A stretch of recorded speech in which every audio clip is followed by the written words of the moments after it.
네, 장외 주식시장 최근 열풍이 불고 있죠. 거래되는 기업만 지금 한 10,000여 개 정도로 추산이 되고 있다고 합니다. 그런데 이 중에서 상장에 성공하는 기업은 매년 1%에도 미치지 못한다고 하는데요. 그래서 저희가 있는 거겠죠. 숨은 보석 같은 종목을 어떻게 찾아내고 또 어떻게 투자하면 좋을지 알아보는 순서입니다. 장외 주식 최고의 멘토 소영주 소장 모셨습니다. 안녕하세요, 소장님. 네, 안녕하세요. 예, 오늘은 어떤 내용 준비해 주셨습니까? 예, 오늘은 시작을 그렇습니다. 코로나19의 첫 단추를 다 끊긴 것 같습니다. 렘데시비르 가입태의 승인을 받았습니다. 코로나는 인간에서 반드시 극복될 거라고 보고 있습니다. 마찬가지로 주식이 현재 조정기입니다. 장외 주식도 조정기 시장이지만 상당히 좋은 주식들은 이 조정기에서도 상승하는 모습을 보이고 있습니다. 한 주간 이슈 먼저 한번 들어가 보겠습니다.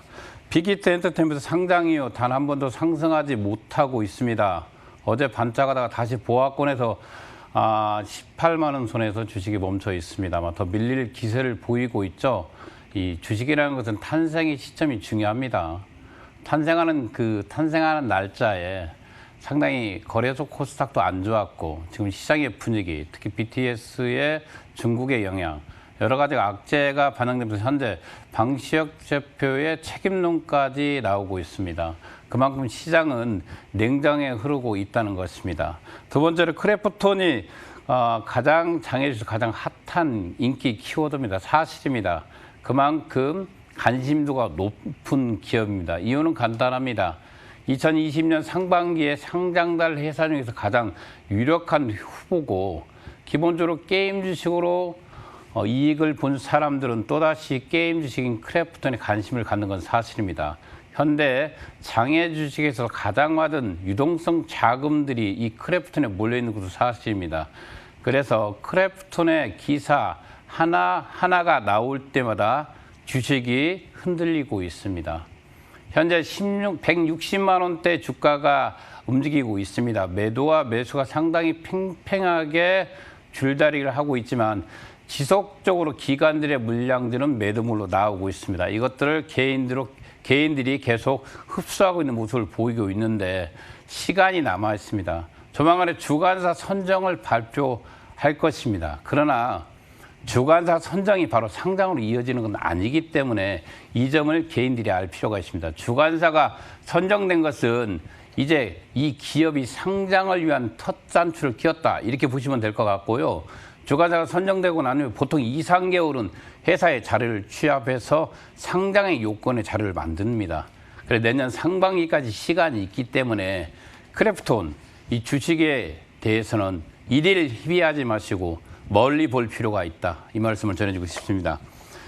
세 번째로 소카가 얼마 전에 600개 투자를 받으면서 유니콘 기업에 등장을 했습니다. 장에는 한 200개 기업이 20여 개 기업이 유니콘 기업에 도달했죠. 기업 가치가 1조 원에 도달했다는 것입니다. 그만큼 속속 등장하고 있지만 유니콘 기업이 되는 게 중요한 게 아니라 이 장외 주식은 상장하는 게 더 중요합니다. 그래서 상장 가능성이 있는 회사에 투자하는 것이 적합하다. 이 말을 드리고 싶습니다. 마지막으로 현대 관련주들이 요즘 급등하고 있습니다. 오늘 현대 엔지니어링 80만 원까지 치고 올라갔습니다. 무인자동차 현대 MN소프트도 신고가 행진을 계속하고 있습니다. 이유는 간단합니다. 시장이 어렵고 힘들기 때문에 이럴 때일수록 대장주인 대기업 관련주 주식으로 돈들이 몰리고 있고 특히 실적이 좋은 기업으로 돈들이 몰리고 있는 모습을 보이고 있습니다. 오늘 여러분들에게는 이 어떤 조정기 시장이라도 우리가 공부할 시간적 여유가 있지 않겠습니까? 그래서 공부 좀 한번 해보자 이런 뜻으로 공부하는 사람이 이 장외 주식에서 승리할 수 있다. 이 말을 전해주고 있습니다. 이 비상장 주식은 정보의 비대칭입니다. 이 정보의 비대칭에서 승리하기 위해서는 제3자가 아니라 본인이 정보를 만들어야 되고 본인이 수집을 해야 됩니다. 오직 본인들이 정보를 수집하는데 비상장 주식 정보는 어떻게 수집할까요? 어디서 구입할까요? 할 때 가장 간단한 출발점 바로 인터넷입니다. 신문이라든가 미디어, 인터넷을 통한 최초의 접촉을 통해서 여러분들이 관심 있는 기업에 대해서 검색을 하고 그에 따른 정보를 수집하고 이 정보가 수집되면서 이 가격의 적정주가 산정은 현재 나와 있는 거래 플랫폼에 다양하게 비교를 해볼 필요가 있습니다. 그럼으로써 여러분들이 하나둘 장애 주식을 극복해 나가는 방법입니다. 첫 번째는 미디어를 활용할 필요가 있겠죠. 최대한 활용해서 공부할 필요가 있습니다. 그리고 최소한 장애 주식을 하는 사람의 입장이라면 이게 거래소 코스닥처럼 기업 분석이 있는 것도 아니고 거래소 코스닥은 공시 제도가 있는 것도 아닙니다. 오직 본인이 정보를 만들고 본인이 공부를 해야 되기 때문에 반드시 장애 주식에 관련된 책 한 권 정도는 돌파할 필요가 있습니다. 두 번째로 기본적으로 시뮬레이션 시장이기 때문에 장애 주식을 구입하는 방법을 연습할 필요가 있습니다. 왜? 장애 주식은 재래시장 가격입니다. 그렇기 때문에 여러 곳에 전화를 하셔서 가격을 조율하는 연습도 해보고 적정 주가의 산정법을 할 때 우리가 비상장 주식을 어떻게 적정 주가를 산정하냐면 동종업종을 비교하는 겁니다. 동종업종 중 상장된 있는 회사의 적정 주가를 비유해서 비상장 주식의 적정 주가를 보고 가장 중요한 것은 기간의 마지막 투자 단가가 여러분들의 적정 주가를 산정할 때 가장 큰 도움이 됩니다. 이 개인들이 기업의 정보를 아는 데는 한계가 있습니다. 그렇기 때문에 반드시 기관이 투자한 기업에 투자하는 것도 상당히 중요합니다. 왜? 기관은 개인들보다 더 많은 정보를 가지고 기업에 투자하기 때문에 그것도 초기에 투자해서 그 기업의 실상을 제일 잘 알죠. 그들이 편입하는 단가가 바로 비상장 주식에 거래되는 단가에도 직접적인 영향을 미치기 때문에 이 기관 투자한 기업에 공부를 할 필요가 있습니다. 그리고 그들이 적정 주가를 산정할 때는 기관 투자의 단가를 무시해서는 안 된다는 것입니다. 개인들에게서 가장 장애 주식이 넘기 어려운 산이 바로 적정 주가의 산정입니다. 현재 38이라든가 사설 사이트 또는 증권 플러스죠. 증권 플러스 삼성증권은 증권 플러스 또는 상장되는 KOTC.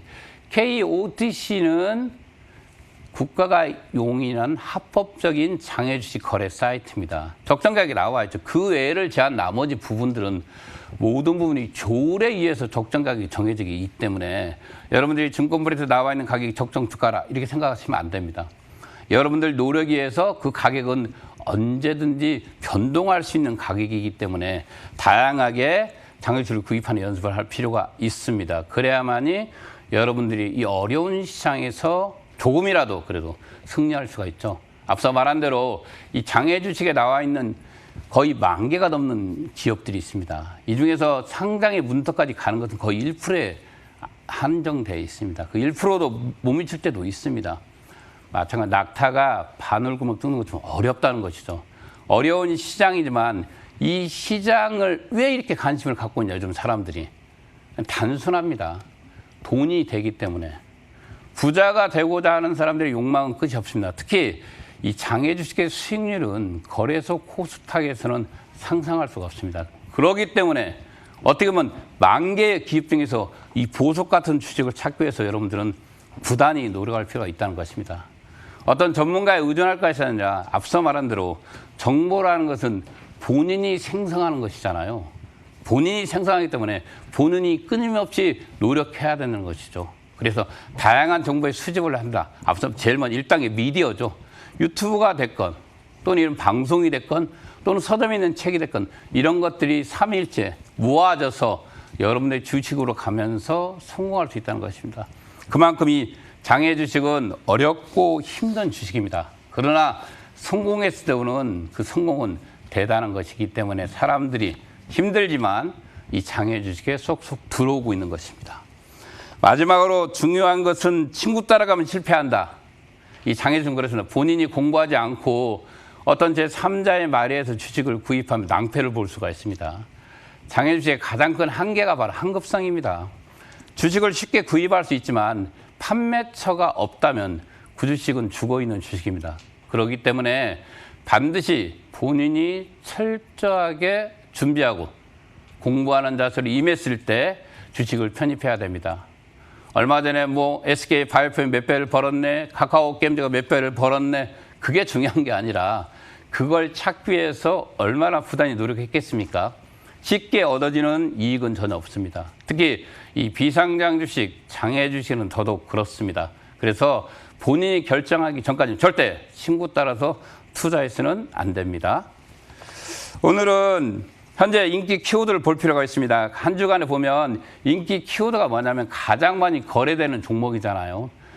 어떻게 보면 장외 주식을 투자하고 있는 개인들에게는 가장 이 주식이 거래가 활발하다는 거겠죠. 앞서 말하는 크래프톤, 현대 에멘스토, 바디프렌드 상당히 좋습니다.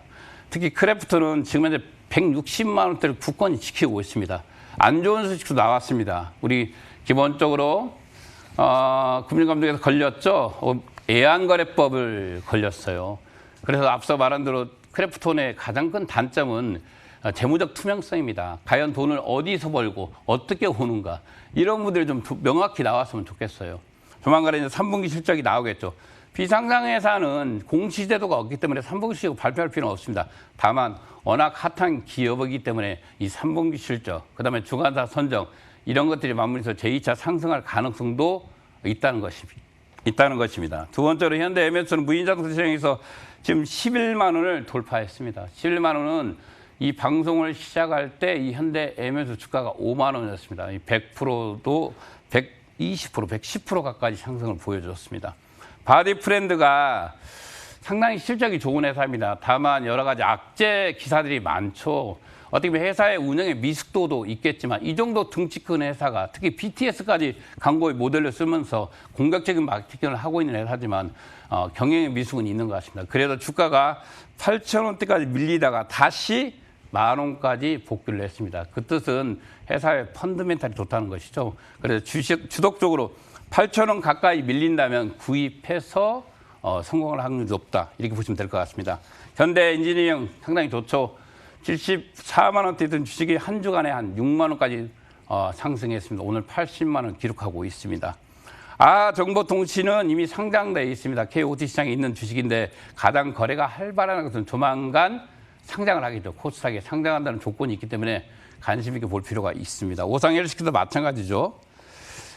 마지막으로 오늘 여러분들에게 유니콘 기업에 대해서 좀 설명해 드리겠습니다. 아까 기업 가치가 1조라고 표현을 했습니다. 쿠팡, 사고 싶어요. 저도 사고 싶습니다. 그러나 우리나라 기업이 아닙니다. 쿠팡은 미국 기업입니다. 어떻게 보면 자세히 들여다보면 일본 기업이죠. 소뱅이 최대의 주주이기 때문에. 크래프톤도 사고 싶죠. 근데 가격이 너무 높죠. 저는 개인적으로 이 가격대보다는 120만 원대 왔을 때 한번 노려보라. 이 말을 좀 드리고 있습니다.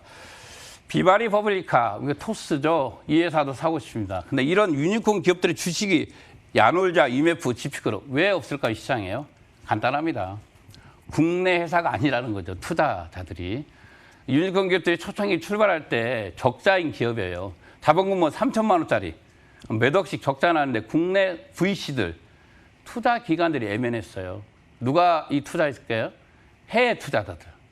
국외 투자자들이 유니콘 기업이 11개 기업 중 90%가 국외 투자자가 갖고 있습니다. 바로 싱가포르 투자청이라든가 독일이라든가 미국이라든가 일본이라든가.